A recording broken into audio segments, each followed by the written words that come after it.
My dear friends, एक बार फिर से आपका स्वागत है आपके अपने चैनल चंद्रहास सर में। तो डियर फ्रेंड्स, आपको बताना चाहूँगा कि बहुत लोग बहुत तरह का वीडियो डाल रहे हैं जिसमें लिख रहे हैं कि एमबीबीएस में डायरेक्ट एडमिशन हो सकता है। आपने थंबनेल देख ही लिया होगा कि एग्जैक्टली इसके पीछे क्या सच्चाई है, क्या ये रूमर है। मैं इन सारी चीज़ों को इस वीडियो के अंदर बताने जा रहा हूँ।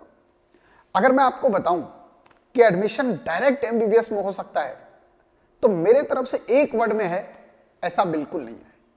डायरेक्ट एडमिशन तब मिल सकता है जब आप मेरिट लिस्ट में हैं। अगर मेरिट लिस्ट में नहीं है तो आपको डायरेक्ट एडमिशन नहीं मिल सकता। आपको जो है वो डोनेशन के थ्रू भी, जो अगर आप मैनेजमेंट कोटे के थ्रू जाएंगे तो उसका चार्जेस बहुत हैवी होता है। दूसरा कंडीशन मैं आपको बताना चाहूंगा कि हाँ, डायरेक्ट एडमिशन नहीं हो सकता, स्पष्ट तौर पे मैं कह सकता हूं, लेकिन ये जरूर कहूंगा कि अगर आप लो मार्क्स अगर लाए हैं तो आपके चांसेस एमबीबीएस के हो सकते हैं, और वो चांसेस हो सकते हैं आपके मॉपअप राउंड में। और मॉपअप राउंड के बाद भी आपका एक राउंड आता है स्ट्रे वैकेंसी राउंड, जहां पे अगर आपका बजट हाई है और अगर स्कोर लो है तो आपको एमबीबीएस मिलने की एक संभावना अभी भी जगी हुई है। इसमें किसी तरह का कोई निराश होने की बात नहीं है। लेकिन मैं आपको बता दूं कि मॉपअप राउंड में एग्जैक्टली क्या होगा। अभी जैसे सेकेंड राउंड के काउंसलिंग अब कंप्लीट होगी थोड़ा दिन में, तो सेकेंड राउंड के काउंसलिंग के बाद, ऑल इंडिया काउंसलिंग के बाद जो सीट्स बच जाएंगी वो सीट्स बेसिकली ट्रांसफर हो जाएंगी किसमें? स्टेट कोटे में, और स्टेट कोटे उस सीट का मॉपअप राउंड कराएगी। ध्यान रखिएगा, मॉपअप राउंड डीम्ड यूनिवर्सिटी के लिए आपको मिलेगा, सेंट्रल यूनिवर्सिटी के लिए मिलेगा, प्राइवेट कॉलेज के लिए आपको मिलेगा, लेकिन गवर्नमेंट कॉलेज के लिए कोई ऐसा मॉपअप राउंड नहीं होता। तो इस तरह की गलतफहमी में आपको नहीं रहना है।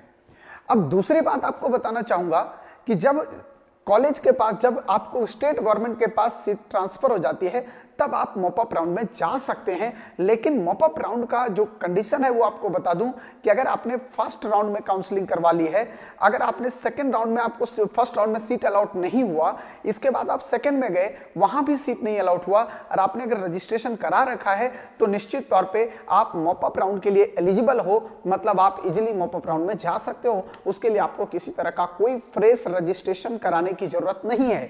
लेकिन एक बात ध्यान रखिएगा कि अगर आपने फर्स्ट और सेकंड राउंड में काउंसलिंग में पार्टिसिपेट नहीं किया है तो आप चाह रहे हो कि मैं मॉपअप राउंड अटेंड करूं, मेरा मार्क्स थोड़ा कम है, मैं एक बार चांस लेना चाहता हूं कि मुझे एमबीबीएस मिलेगा या नहीं मिलेगा, तो मैं आपको जरूर सजेस्ट करूंगा कि आप जाइए और रजिस्ट्रेशन करवाइए, क्योंकि मॉपअप राउंड के लिए आप फ्रेश रजिस्ट्रेशन भी करा सकते हो। चाहे आप फर्स्ट राउंड में रजिस्ट्रेशन कराए हो या नहीं कराए हो, उससे कोई मतलब नहीं है। माय डियर फ्रेंड्स, अगर आप जेईई मेंस और एडवांस की तैयारी कर रहे हो और अगर आपको फिजिक्स में सरफेस केमिस्ट्री जैसे टॉपिक में दिक्कत हो रहा है तो कल से अनअकैडमी पे 29 नवंबर, ध्यान रखिएगा 29 नवंबर कल से अनअकैडमी पे 12 बजे आपको ज्वाइन करना है मैराथन सीरीज, जो कि नीरज कुमार चौधरी सर लेके आ रहे हैं, जहाँ पे आपको सरफेस टेंशन के हर एक डाउट का जो है वो आपको जो है वो कॉन्सेप्ट मिलेगा। कॉन्सेप्ट के साथ साथ प्रॉब्लम डिस्कशन होगा और आपके रैंक भी जेईई में इंप्रूव होंगे। लाइव सेशन ज्वाइन करने के लिए आपको क्या करना है, डिस्क्रिप्शन बॉक्स में मैंने लिंक दिया हुआ है, उस पर जाके आपको क्लिक करना है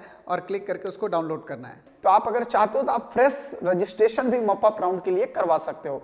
माय डियर फ्रेंड्स, सबसे पहला तो ये बात हुआ।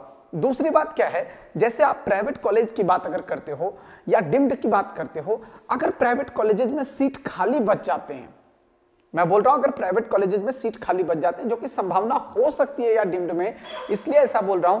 जैसे आप कर्नाटका में देख रहे होंगे कि कर्नाटका इस बार जो रिवाइज्ड फी स्ट्रक्चर आया, कर्नाटका ऑलमोस्ट बहुत सारे कॉलेज के फी स्ट्रक्चर बढ़ गए हैं, और फी स्ट्रक्चर बढ़ने के कारण जो है वो काफी सारी लोगों को परेशानी हुई है, क्योंकि एक साल का फी अगर 3 लाख बढ़ा होगा तो निश्चित तौर पे वो 15-17 लाख का जंप जाएगा, और अगर 15-17 लाख का जंप अगर जाता है तो हो सकता है कुछ सीट उस कंडीशन में खाली रह जाए।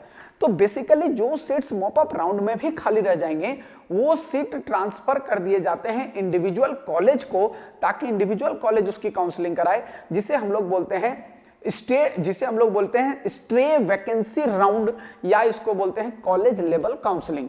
ये कॉलेज अपने लिहाज से इस काउंसलिंग को कराती है। इसमें क्या करता है कॉलेज, एक मेरिट लिस्ट बनाता है कॉलेज। मान लीजिए उस कॉलेज में 10 सीट बचता हो तो वो उसका 10 टाइम्स रिजल्ट देता है। हो सकता है कुछ कॉलेज उससे ज्यादा भी रिजल्ट देते हैं, मतलब कम से कम 100 बच्चों का रिजल्ट देगा। 100 बच्चों की एक मेरिट लिस्ट बनेगी और मेरिट लिस्ट के आधार पर स्ट्रे वैकेंसी राउंड को कंडक्ट कराया जाता है। अब वहां पे क्या होता है, वहां पे हो सकता है कि बहुत बच्चे अप्लाई नहीं करते हैं, स्ट्रे वैकेंसी राउंड पता नहीं चलता बहुत बच्चों को, जिसके चक्कर में थोड़ा सा लो मार्क्स पे आपको एमबीबीएस मिलने की संभावना होती है। पर ऐसा बिल्कुल नहीं है माय डियर फ्रेंड्स। जैसा लोग बोल रहे हैं कि मैं डायरेक्ट एडमिशन करा दूंगा, आपको सीधा कॉलेज में जाके पे करना है, मेरे थ्रू आप एडमिशन लीजिए, आप किसी के थ्रू मत लीजिए। जो काउंसलिंग का प्रोसेस है उसके थ्रू आप एडमिशन लीजिए, अदरवाइज आप गलत आदमी के हाथ में फंस सकते हैं, आपका पैसा फंस सकता है, आपका मनी रिफंडेबल नहीं होगा। अदरवाइज आपको भी पता है कि अगर आप किसी को उस तरह का पैसे दे रहे हो तो निश्चित तौर पे मेरा एक सजेशन होगा कि आप उनसे एक चेक जरूर ले लीजिए। एक चेक इसलिए लेना है ताकि आप सिक्योर रहें कि अगर मेरा एडमिशन नहीं होता तो मैं वापस उसको ले लूंगा। लेकिन मैं आपको किसी कीमत पे सजेस्ट करूंगा ही नहीं कि आप उनके साथ जाइए, वैसे लोगों के साथ फंसिए, वहां रजिस्ट्रेशन कराइए और वहां से जाके आप डायरेक्ट एडमिशन लीजिए। आप प्रोसेस के थ्रू जाइए, प्रोसेस से एडमिशन लेना ज्यादा अच्छा है।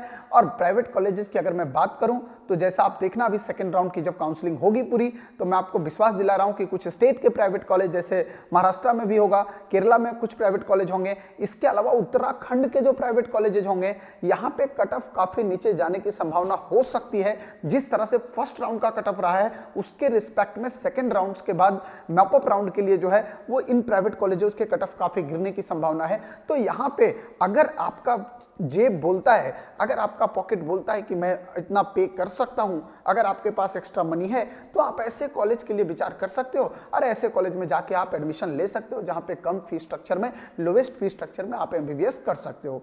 तो माय डियर फ्रेंड्स, ध्यान रखिएगा कि बिना वजह के किसी के दलाल के चक्कर में न पड़े। आपका भविष्य आपके हाथ में है, अपने भविष्य के लिए कुछ और ऑप्शन ढूंढ सकते हैं और हो सकता है कि अगर आप 5-6 महीने की बात है अगले मई की तैयारी करें तो हो सकता है आप नेक्स्ट ईयर में एक अच्छे मेडिकल कॉलेज में होंगे। अपना हौसला बनाए रखें और हमारे साथ बने रहें, हमारे कौन बनेगा एमबीबीएस सीरीज के साथ बने रहें, जिसका लेक्चर आपको हमेशा मिलता रहेगा बीच बीच में। और मैं उम्मीद करूंगा, एक बार मैं चाह रहा था कि काउंसलिंग को अपडेट कर दूं, इसके बाद मैं हमेशा लगातार आपको कौन बनेगा एमबीबीएस सीरीज देता रहूंगा। इससे आपके पूरे सिलेबस को लगभग कवर करा दूंगा विदाउट एनी कॉस्ट। और इसका पेपर, प्रैक्टिस पेपर भी हमारे चंद्रहास सर ऐप पे आपको मिलेगा, इसलिए आप हमारे ऐप को जरूर डाउनलोड कर लीजिएगा प्ले स्टोर से। और साथ ही साथ मुझे इंस्टाग्राम पे जरूर फॉलो कीजिएगा, मेरा इंस्टाग्राम हैंडल है चंद्रहास सर के नाम से। तो माय डियर फ्रेंड्स, आप लोग मेरे साथ यूं ही बने रहिए, मुझे यूं ही प्यार करते रहिए। Thank you so much for watching my this video.